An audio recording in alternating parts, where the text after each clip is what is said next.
Say it was a basket like this one and that there was nothing wrong with it, that the little girl simply took it, put it over her head like this, then put her fingers out the top, and that's where they got stuck. After a 911 call came in Friday morning, first responders rushed to this house. Help was needed for a 14-month-old little boy.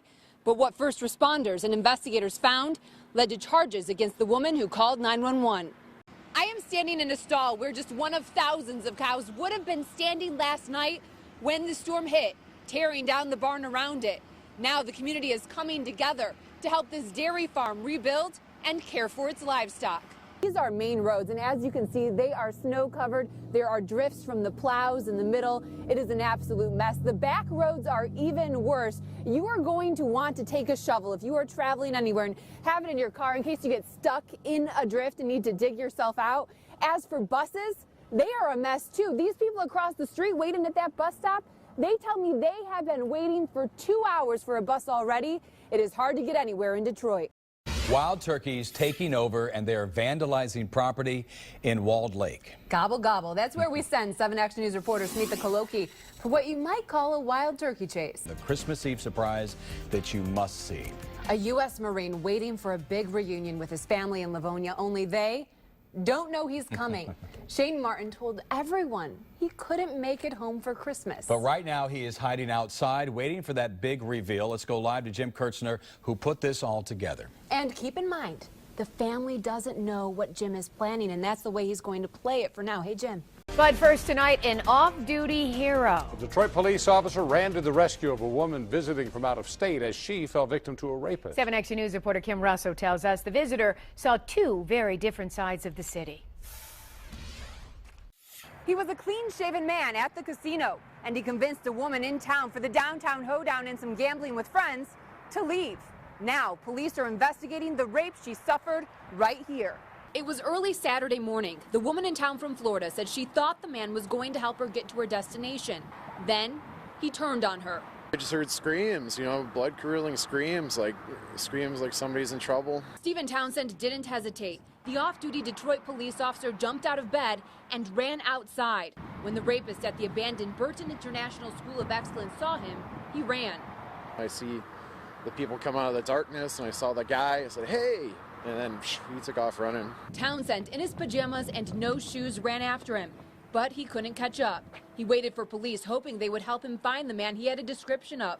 The response time on record, 16 minutes. Just wish the response was a little bit better from my comrades, but I'll probably get in trouble for saying that. Townsend says he was told there were only 2 cars working in the 3rd precinct. He says as a resident, he wants to see more patrols and action at this building. It's a building he's complained about before. I'm kind of tired of it. We showed you last year how squatters turned it into a literal dumping ground. It has since been locked up, but continues to attract crime. I think something needs to be done. Put some lights up or tear the place down or do something with it. Police say it's possible that this rapist was from the area and knew that this was an abandoned building. They say if you have any information that can help find him, give them a call. The sky, by water, and on the road. Agents with U.S. Customs and Border Protection guard our northern border. One Metro Detroit man has looked at their work in a new way since a man walked into his business with an offer. I'll give you 10 grand cash right now, and he pulled it out. It happened after the wrong person learned he has a fishing boat. I said, 10 grand for what? He goes, I'll pay you 10 grand to pick my son-in-law up anywhere on the Canadian border. It's illicit business that takes advantage of our border's weaknesses. They're asking anybody out there in boats, would you bring my family over? And some people will do it. And some succeed. A 2011 government study found less than 2% of the northern border is secure. Agent Joseph Vermas is one of the men working to improve that number. On the southern border, it's all open here. Most of the border is people's homes. He faces busy waterfronts and vast, rough waters as he watches for anything out of place. We've had people with fishing poles with no line on them. He's one of about 400 Border Patrol agents guarding more than 3,800 miles of shoreline along international waters in Michigan, Ohio, Illinois, and Indiana. They arrested more than 600 people last year, busting human traffickers, drug smugglers, and even terrorists. Our main focus is terrorists and terrorist organizations and their weapons. With waters so vast, it's clear that people on a boat like this can't keep an eye on everything. So cameras like that one are key to keeping the border safe. The border is so large that no one can do it alone. From this command center at the Selfridge Air National Guard Base, the Coast Guard, Office of Air and Marine and Border Patrol watch those cameras and coordinate operations. The cameras allow a few people to watch 60 miles of border.